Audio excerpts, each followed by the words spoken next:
Ian Fleming had been attempting for some time to sell the rights to his James Bond novels to television and film production companies. In the 1950s, he sold the rights to Casino Royale to CBS, who went on to make a television adaptation of it in which James Bond is an American and is nicknamed Jimmy, and Felix Leiter is British. It's a strange, almost parallel universe beast of Bond media that really deserves its own video at some point. This explains why Connery never appeared in a film version of Casino Royale. It wasn't a decision made by Albert R. Broccoli and Harry Saltzman. I'm sure they could have made a Casino Royale adaptation at the time, they would have, but anyway. Albert Broccoli and Harry Saltzman, having obtained the rights to Bond bar Casino Royale, wanted to make Thunderball as the first movie. However, due to a legal dispute between Ian Fleming and Kevin McClory, Broccoli and Saltzman decided to adapt Fleming's sixth Bond novel, Dr. No. The search was soon on for the first James Bond of the Eon series and the first James Bond to appear in a feature-length movie. Cary Grant was one of the most sought-after actors, but Grant would only commit to one film, and the producers wanted further commitment from their potential Bond actor. So, Gant didn't get the role.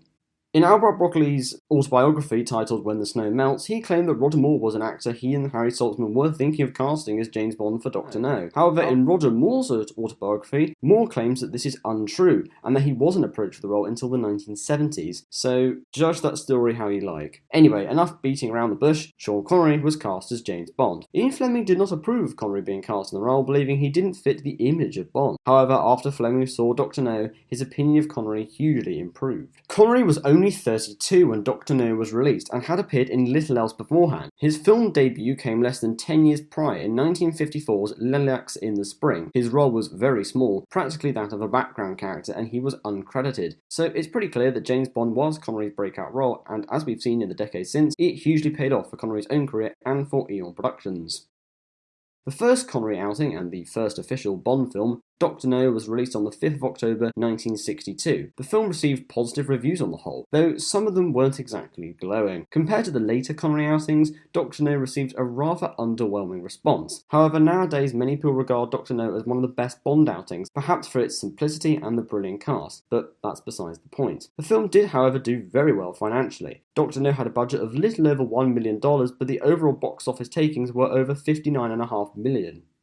Dr. No is a fantastic introduction to the Bond series, and Sean Connery is fantastic in his on-screen debut as 007. The sets as designed by Ken Adam are fantastic, the production team really made great use of the relatively low budget. Future Bond movies would build on everything established here. That is perhaps why some people think Dr. No is a tad mediocre, which I think is a tad unfair, but anyway. Because of the financial success of Dr. No, another Bond movie was soon well on the way. This time, Broccoli and Saltzman opted to adapt Fleming's fifth Bond novel, From Russia with Love. From Russia with Love is another classic Bond outing, was the first Bond movie to feature a pre-title sequence, a feature which would become a key element of the Bond franchise. Every subsequent Eon release has included a pre-title sequence, and a Bond movie wouldn't be the same without one. From Russia with Love also marked the first appearance of Desmond Llewellyn as Q, a role he would play until 1999's The World Is Not Enough. It's rare for a franchise to firstly last as long as the Bond franchise in one go, and to include the same actor in the first 36 years of the franchise, barring one film. The quality is higher, and perhaps a standard is set for what is to be expected from a Bond outing from here on out. Connery is still early on as Bond, but his performance is great. He's yet to get bored of Bond, which we'll get to, but his performance hasn't quite reached peak confidence and charm at this stage, but it won't be too much longer.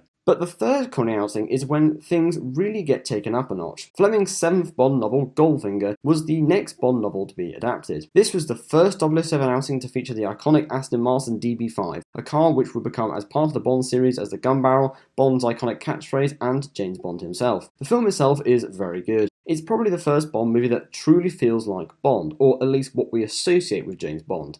There are many elements here, besides the Aston Martin, that would very much become a part of the Bond formula. There's a proper briefing scene in Q Branch where Q shows Bond his gadgets for the missions that lie ahead. The henchman, in this case, Oddjob, has a specific characteristic, his hat.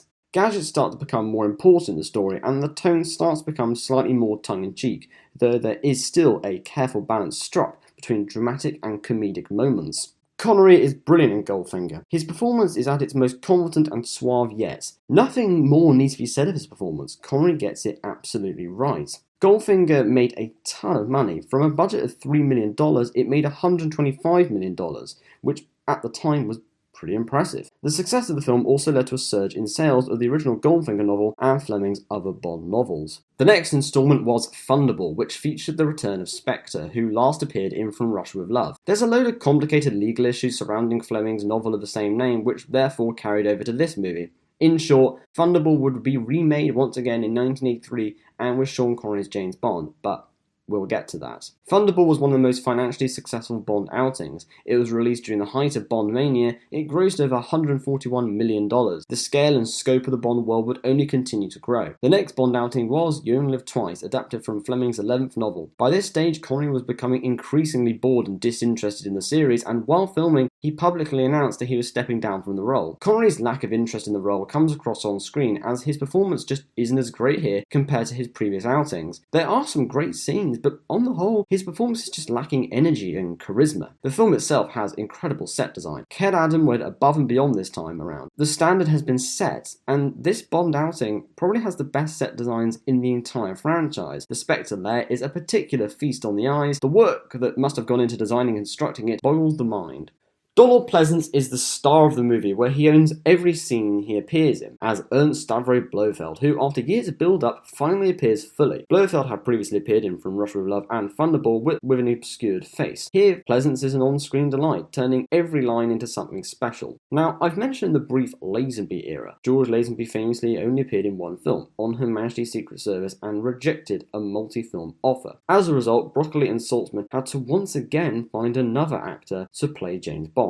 Adam West, who was best known for playing Batman in the 1960s, was one of the actors considered. Michael Gambon rejected an offer to play James Bond. It's interesting to imagine Gambon as Bond. I think he would have been pretty great. It was soon made clear that Connery was the actor for the role, and that Saltzman and Broccoli had to entice him back to the role. Money was what enticed Connery back, as he wasn't hugely interested in coming back. Connery was paid around $1.25 million, which at the time was a record for a Bond actor's salary, though this has since been surpassed many times. This explains why Diamonds Are Forever has such a cheap look to it. So much of the budget went towards getting Sean Connery back on board. However, Connery wasn't too fussed about Bond anymore, so this film didn't result in a multi-film deal with Eon, and so Connery's time as James Bond with Eon Productions was over.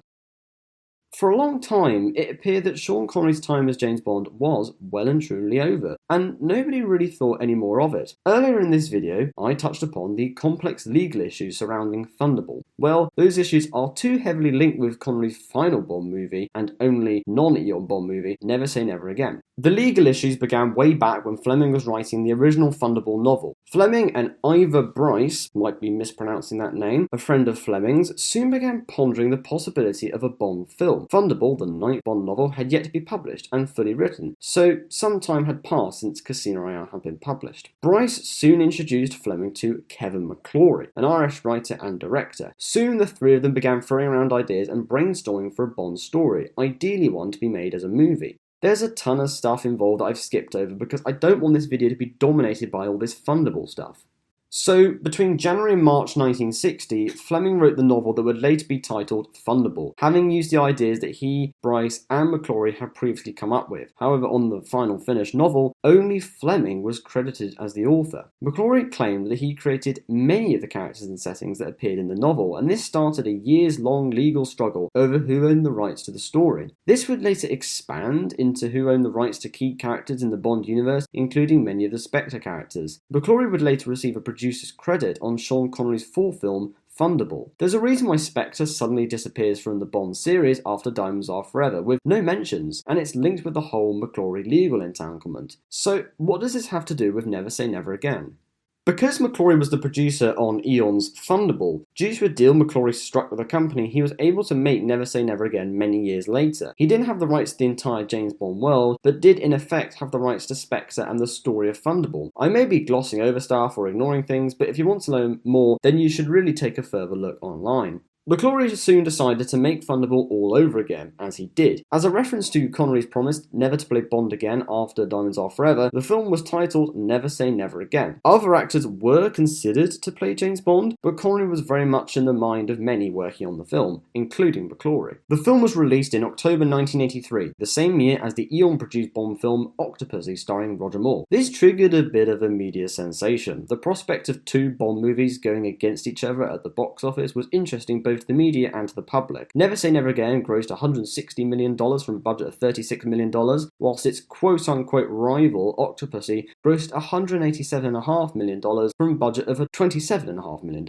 Never Say Never Again is not an especially popular movie amongst Bond fans, although I do know that it does have its fans. The film itself, as is obvious by now, is a retread, or maybe even a carbon copy of Thunderball, so if you like Thunderball, then you'll probably like Never Say Never Again. Connery's performance is okay, but his charisma and sharpness in the performance clearly peaked with Thunderball way back in 1965. Like with Diamonds Are Forever, Connery was enticed back with a huge salary. I don't think he was genuinely interested in Bond at this stage. So that concludes the Connery era of James Bond movies. It lasted on and off for over 20 years and very much varies in terms of the quality. The first 3 Connery outings are so fondly remembered because they are so great. It's that simple. Connery was still interested and enthusiastic about playing James Bond, and this shows in his performance, which is witty, sharp, and utterly fantastic to watch, regardless of the scene. For me and so many others, Sean Connery is James Bond and is the definitive on-screen version. When I think of Bond, Connery is the first one I think of. Sean Connery perfectly suited the role, and while some of his later films lack that special something, he's still one of the, if not the best Bond.